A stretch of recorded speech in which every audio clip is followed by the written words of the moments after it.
Depression and diabetes relationship. Can you avoid both? Recently, I had a patient who struggles with both depression and diabetes. She asked if there were things she can do to avoid both from worsening, and especially if she can do something to avoid both for her children from developing. If you are like my patient, then you would learn a lot in this program. So stay tuned for our discussion with Dr. Naznin. Thank you so much, friends, for joining today. I'm sure you are going to learn a lot from our guest, Dr. Naznin Lokhanwala. Hello, Dr. L. Hi there. Yeah, Dr. L has been my colleague in the medical school, and it's so great to connect with her on this platform today. So, Dr. Naznin Lokhanwala is a clinical endocrinologist and specializes in treatment of diabetes. She is practiced since 2002, currently a consultant endocrinologist in Steward Health Care in Massachusetts. She has worked in both academic and private practices, and her trans global experiences have taught her the importance of contextual healthcare, especially in treating chronic conditions like diabetes. She is deeply committed to patient empowerment through education, financially sustainable health solutions, and preservation of health and wellness to optimize quality of life and personal productivity. And if this is first time you're joining us, my name is Dr. Rozina-Happy, and I have been helping people with stress, anxiety, and depression for last 20 years as a medical doctor specializing in psychiatry, a university professor, and a best-selling author. And you are watching and listening to Happy and Healthy Mind with Dr. Rosina, where we share practical tips for your mental fitness. It is broadcasted live every Saturday at 11 a.m. Pacific time here. If you're joining us during the live program, you can ask questions by putting them in the comment section. And if you would like to join for live program in future and get the text for reminders for future program, you can text the word joyful to 38470, and we'd be happy to send you the reminder text. Some people who are joining from outside US and can't get those texts, they can also join our Facebook group, Happy and Healthy Mind with Dr. Rosina, where you'll get the information about the upcoming program and all the resources that we share over. And remember to like, subscribe, and hit the bell button based on the platform you're watching us. I just want to share this disclaimer that all this information is for education purposes only and should not be considered treatment.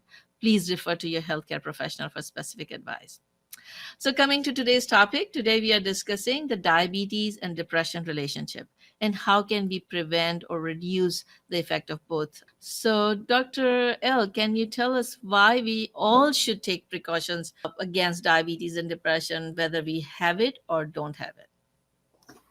So, first of all, thank you so much, Dr. Rosina, for and giving me this opportunity to talk about diabetes, a chronic disease that has really taken both the developed and developing world on epidemic proportions. So, it's really a very common problem. And with that, depression is also closely correlated with diabetes. I think the importance of really dealing with both is that diabetes and many chronic diseases require a lot of self empowerment and self motivation. And these two factors are really affected in depression. And so they both can really feed off of each other. That's true. And as I was kind of thinking about this topic and I looked at some of the data and found out that the prevalence rate of depression could be up to 3 times higher in patients with type 1 diabetes and twice as high in people with type 2 diabetes compared with general population. And on the other hand, you also see that depression may increase the risk of diabetes by 60%. And there are many environmental factors along with the genetic factors that could have led to this comorbidity of these two diseases. And environmental factors like lack of sleep, low socioeconomic status, lack of exercise, poor diet. And so, both conditions could be affected by these environmental factors. And one common factor involved in both depression and diabetes is stress. Because the stress causes the release of this cortisol, the stress hormone, and that can disrupt the hippocampus, and which is the region of the brain that is also involved in depression as well as diabetes type 2. So that's why they kind of can lead to each other or increase the risk of each other. And therefore, I think it's very important that we take precautions to prevent and reduce both. So, Dr. L, can you share an example of someone that you may have seen in your practice that after applying some of the tools that you're going to talk about was able to benefit from them? Yeah, sure. So let me share sort of a pretty characteristic case with you. This is a 45-year-old lady. She actually had a diagnosis of polycystic ovarian syndrome. That's not an uncommon diagnosis. And when she eventually got pregnant, she actually developed diabetes during pregnancy. And after the pregnancy, the diabetes remitted, but now 5 years later, she was feeling very fatigued. And she also noted that she was getting up at night to urinate once. And so she presented to her primary care doctor, and lo and behold, her routine blood work revealed a fasting glucose of 250 and a hemoglobin A1C which is a 3-month glucose average that was clearly elevated at 9.8. So, what is the normal range for glucose and hemoglobin A1C? So the normal range for glucose is anything, a fasting glucose of over 126 is a diagnosis of overt diabetes. You have to measure that twice. If you have a glucose between 100 and 125, we consider that to be in the pre-diabetes range. For hemoglobin A1C, anything over 5.7 up to 6.4 is a pre-diabetes range, and then anything over 6.5 is overt diabetes. Thank you. That's helpful. So, you also mentioned that she was gaining weight. So, what was her weight like? So she was about 5 feet 6 inches tall, and she had progressively gained weight about 20 pounds over the past 1 year, and that set her BMI up to about 38. She was about 238 pounds by now. And so, what was the general range of BMI that we consider obesity or not? Sure. So the general range for BMI is a normal BMI is from 20 to 25.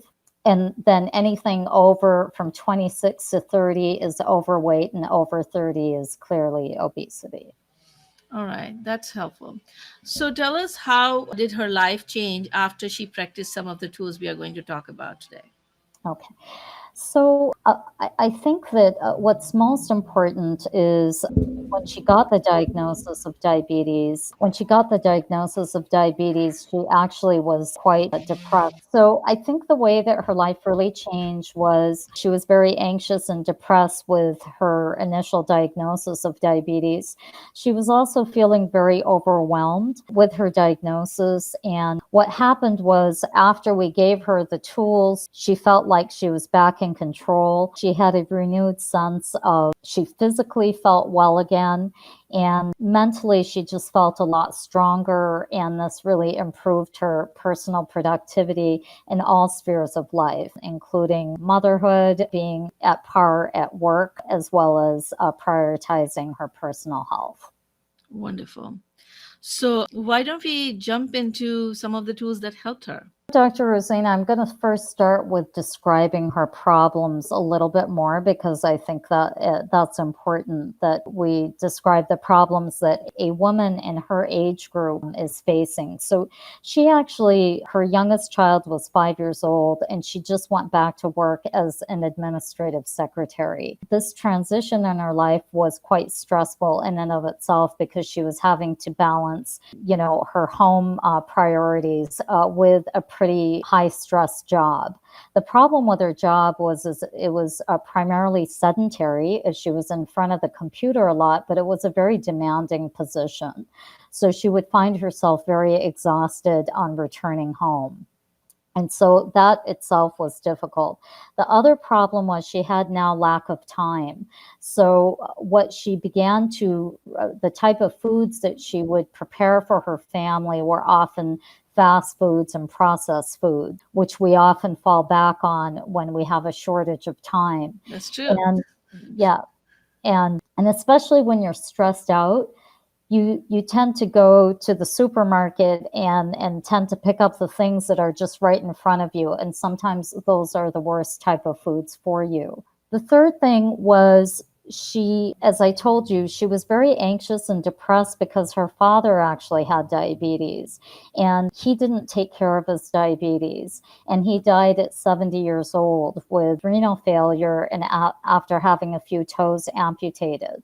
So even though she was deeply fearful of this diagnosis because she saw her father die from it, she that anxiety and fear really made her feel very overwhelmed with the diagnosis. But with all the competing burdens in her life, with trying to balance home and life, along with this fear and anxiety of the diagnosis of diabetes itself, really put her in a tough situation when she first was given the diagnosis of diabetes. So the first important thing that when I'm seeing a patient like this is the biggest thing that sometimes will depress an individual is a feeling of a depressed self-worth and a feeling of guilt, that there's something wrong that they did to actually be overweight and develop the diagnosis of diabetes.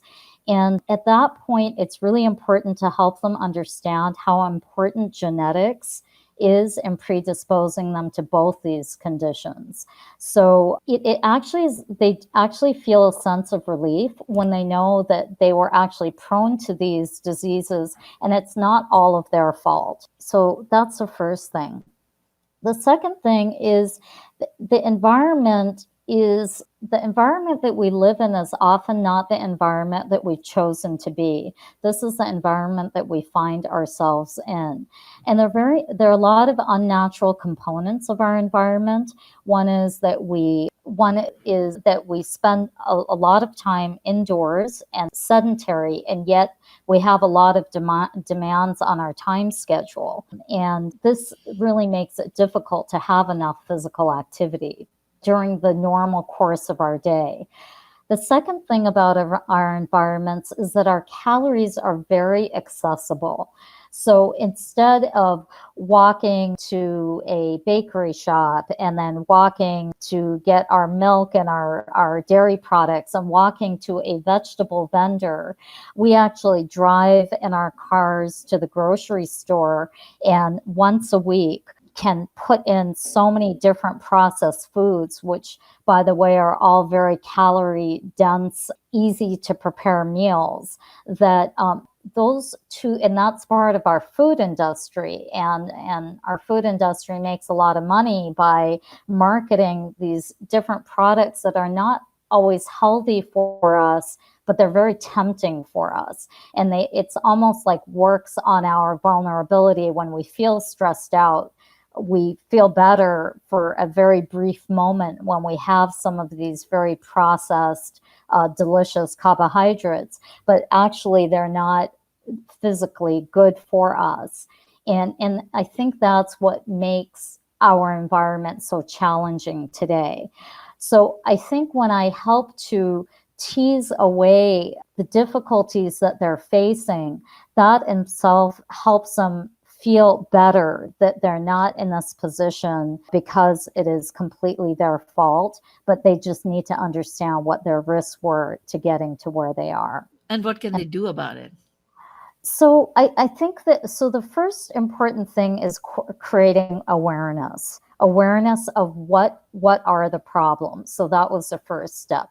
The second thing is understanding that the really important aspect of diet and exercise. So when they see a physician, they often expect to be just handed a prescription. Often the interactions between the physician and the patient are brief, and the quickest thing that we can do is give them a prescription.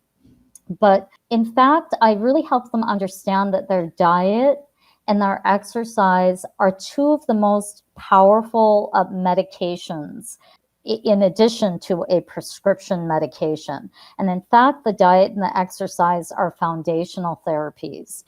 And the important thing for the patient to understand is that all three have their place and they actually have to work together.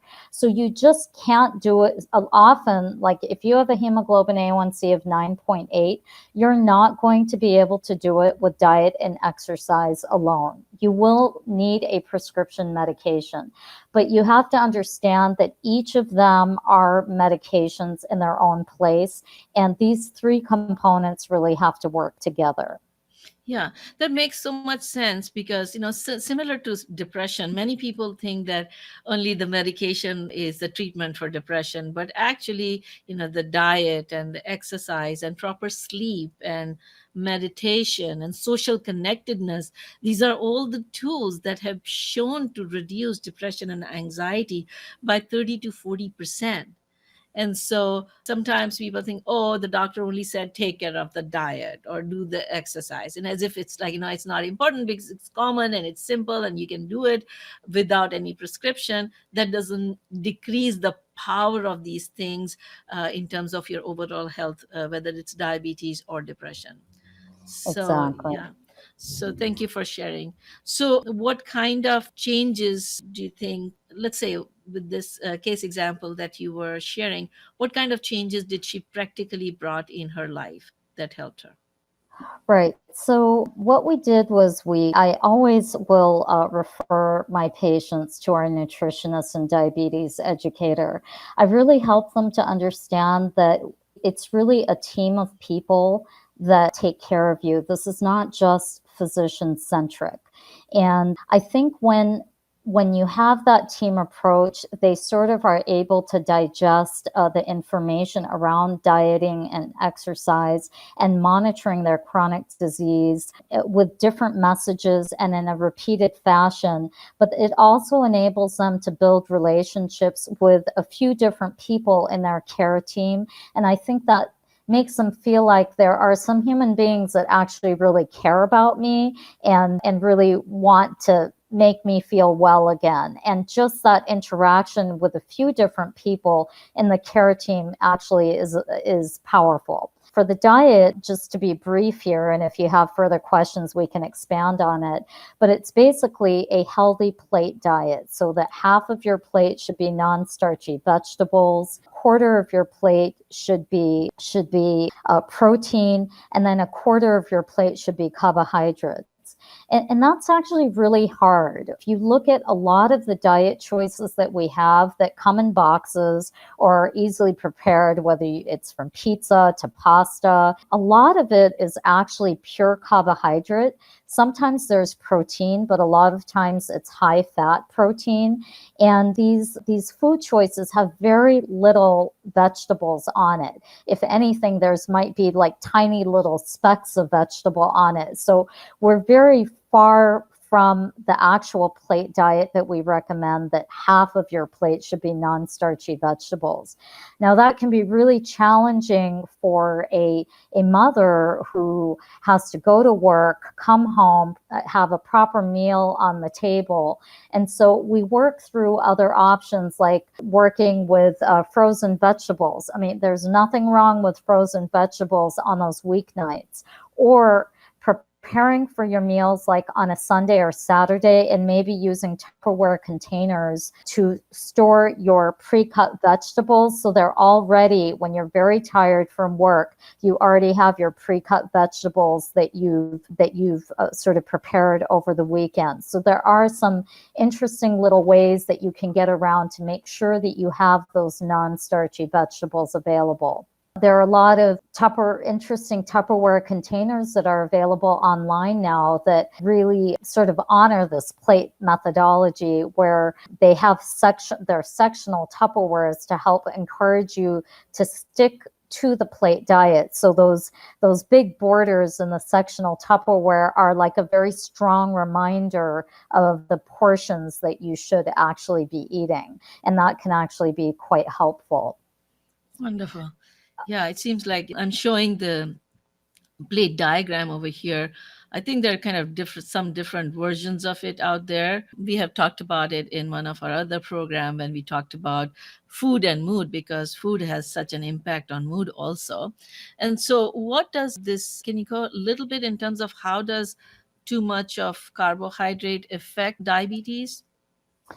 So, what happens, this is, let's go into pre-diabetes, okay, or even with people who are prone to obesity. What happens is you have this hormone called insulin that is produced by the pancreas in your body. And every time you put a glucose, any type of glucose containing food in your mouth, it will be metabolized, and that glucose reaches your bloodstream and it sends a signal to your pancreas. And if your pancreas is healthy, it will produce a good big spurt of insulin into your system. What insulin does is it's actually a fat building hormone. So it will take all that excess glucose out of your bloodstream and it pushes it into a fat cell if you don't utilize that glucose. So if you're consuming excess calories and you're sitting in front of your computer, you're not using any of that glucose for physical activity, the insulin will get that glucose out of your bloodstream, but it pushes it into a fat cell. And the thing about a fat cell is not just a physical problem. It actually is a very chemically dynamic cell. And that fat cell will produce a lot of chemicals that make you resistant to insulin. And so now your pancreas has to put out 3 to 4 times the amount of insulin to overcome that resistance. And then you set yourself up into a cycle where there's more insulin in your body, you're putting more glucose in your body, there's more insulin in your body, and the insulin is making more fat cells, and that's what really builds up the weight. But in somebody who has diabetes and a genetic predisposition to insulin deficiency, finally their pancreas poops out and it's like, I just can't keep up with having to produce this much insulin.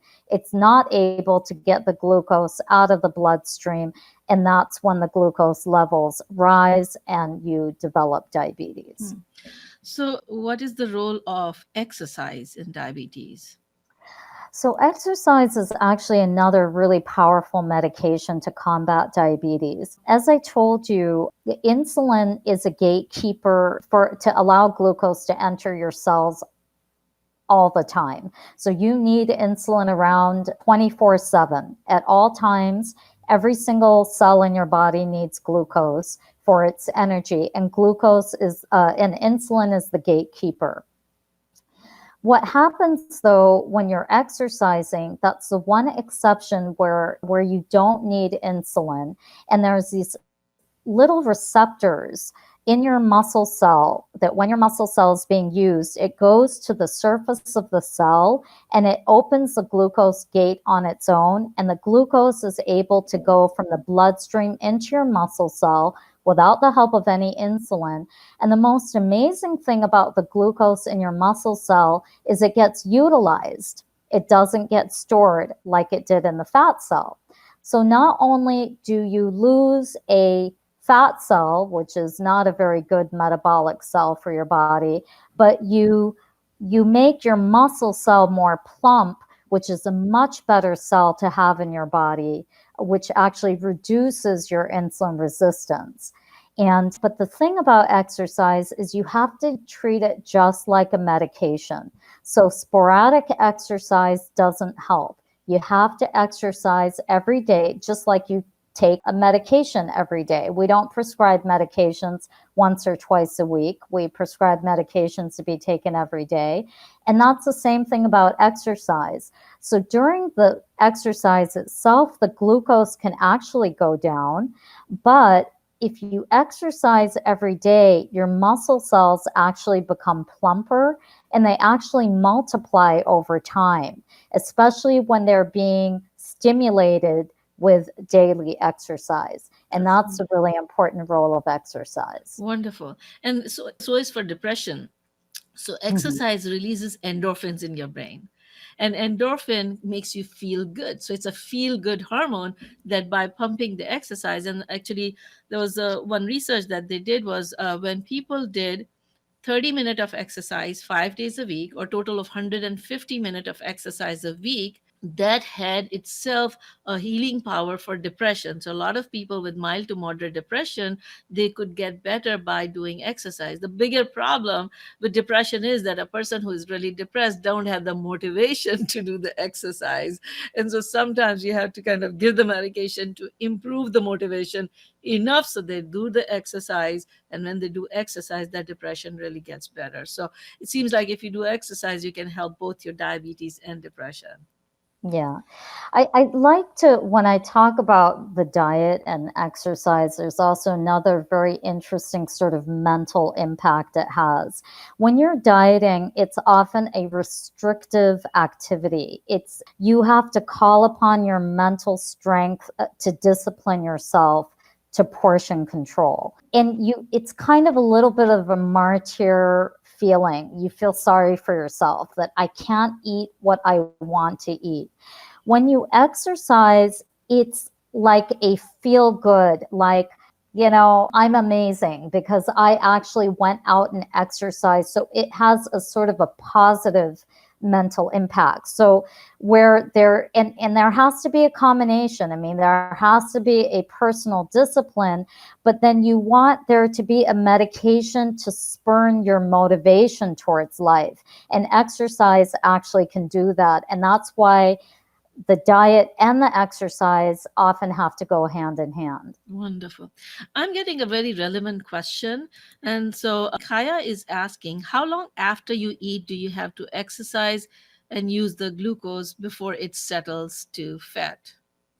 So I will often tell my patients to exercise, and this is not strenuous exercise, this is sort of moderate aerobic exercise 1 hour after they eat. And the reason that you want to do it 1 hour after you eat, you don't want to do it immediately after you eat because a lot of blood supply is going to your gut to actually help with the absorption of your nutrients. But 1 hour after food is when you have that peak glucose in your blood. And that's a really good time to dispose your blood of that excess glucose. And so if you go for a little brisk walk 1 hour after exercising, even doing it like for 15 minutes, a little brief walk 1 hour after eating is something that I tell my patients to do. Wonderful. What about how much before eating you should exercise? That you could, do it at any time. So let's say somebody really wants to do all their exercise at one time in the morning. That's great. Sometimes people who are already on insulin, we have to work over the schedule of exercise much more because, as I told you, exercise has a real impact on your glucose levels. And sometimes that requires some insulin adjustment. Wonderful. We are talking such important things, and I want to continue, but our time is getting up. So I wanted to ask if people want more information about these topics, do you have a resource that we could share?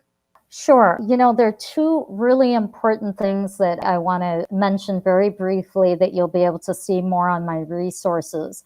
But one is monitoring your chronic disease. For diabetes, glucose is a very powerful way of monitoring it with glucose meters. It's extremely important to monitor whether it's your weight, whether it's your glucose, whether it's your blood pressure. Monitoring your chronic disease on a regular basis is something that's very important to do to give you clarity in that road ahead and to set objective goals. So understanding what the goals are, setting those objective goals, and monitoring where you are is very important.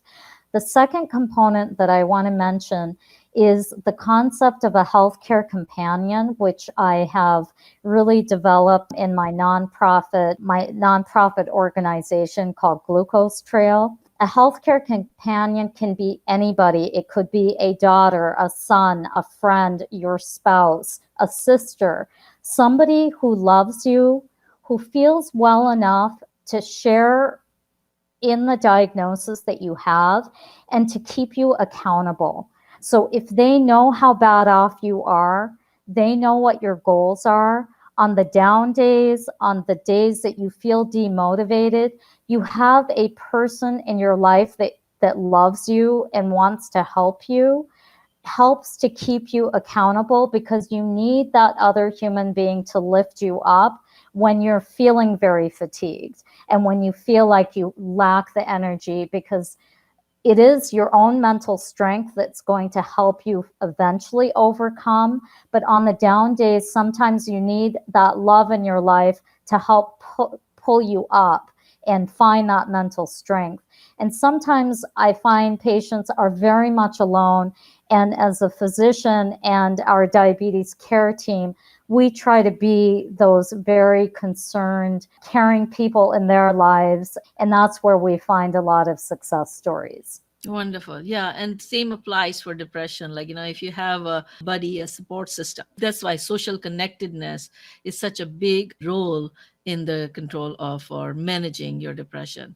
So thank you for sharing that resource. And we were showing the PowerPoint, but we were not able to go through the whole PowerPoint. And so we are going to go ahead and put the PowerPoint also in on the gift page.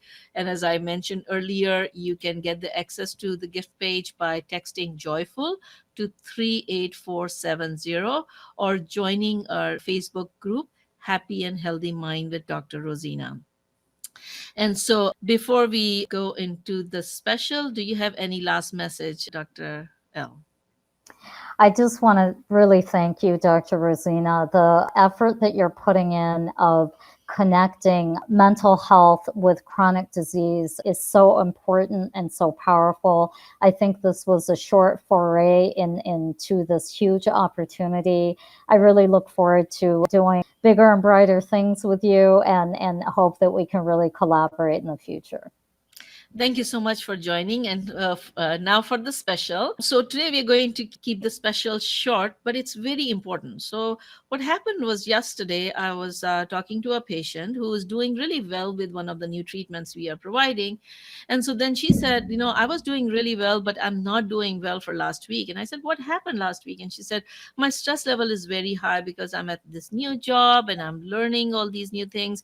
And so I asked her, are you doing, what stress management techniques you are doing at this time? And she said, oh, I don't have time. I just am so busy trying to learn. And I said, but you can always practice the mindfulness practices throughout the day. And she said, I don't even have 1 minute to practice. And so I realized that many times people get confused that to be mindful, you have to have extra time. So I would refer people to the bigger video that we made on map of mindfulness. So mindfulness has three components. One is meditation. And so she was talking about, I don't have time to sit down and do the meditation. One is attitude, and you don't need any extra time for attitude change. And then the other one is practice, and you don't need any extra time for practice because you can be mindful in whatever you are doing. So I told her that, like, if you are in the training and somebody is trying to share, what you're supposed to do in this situation, many times your mind is going all over. Make an intention to be present in the moment. So when you bring yourself present in the moment, not only you become more mindful and your stress level goes down, but you understand what is being communicated with you more. If you are, let's say, washing the dishes and you make the intention of becoming mindful and start kind of observing what you're doing, just the simple movement of hand and those soap suds and just the blessing of being able to move and have the water to wash the dishes. Because many of the developing countries we come from, we didn't have warm water to wash the dishes in winter, or not even the water to wash many times, or wait for the water to collect. So just kind of having that appreciation while you are doing what you are doing is the practice of mindfulness. You do not need any extra time for becoming mindful. It's just the matter of becoming aware and attentive. Intention of being present in the moment is also mindfulness, and therefore you can do it anytime, anywhere, and it would help you decrease your stress, which plays a role in both depression and diabetes. So thank you for joining. Until next time, Dr. Rozina.